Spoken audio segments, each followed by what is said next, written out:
ஆன்மீக நேயர்கள் அனைவருக்கும் இனிய காலை வணக்கம். சிம்ம ராசியில் சனி பகவான் இருந்தால் எந்த விதமான பலன்களை கொடுப்பார் சிம்ம ராசிக்காரர்களுக்கு? சிம்ம ராசிக்கு அதிபதியாக வரக்கூடிய சூரிய பகவான். சூரிய பகவானும் சனி பகவானும் பகைப்பற்ற கிரகங்கள் ஆகும். பகைப்பற்று இருந்தாலும் சிம்ம ராசிக்கு 6க்கும் 7க்கும் அதிபதியாக வரக்கூடியவர் சனி பகவான் ஆவார்.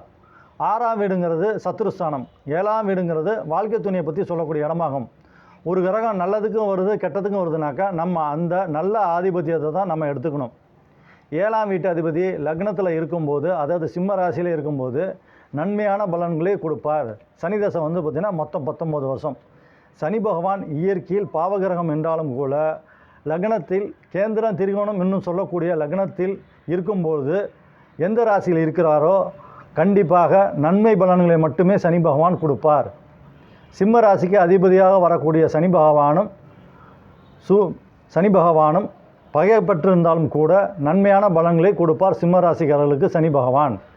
சனி பகவானுடைய தசா புத்தி அந்தரங்கள் நடைபெறும் பொழுது சனி பகவான் நன்மையான பலன்களை கொடுப்பார் சிம்ம ராசிக்காரர்களுக்கு. நன்றி.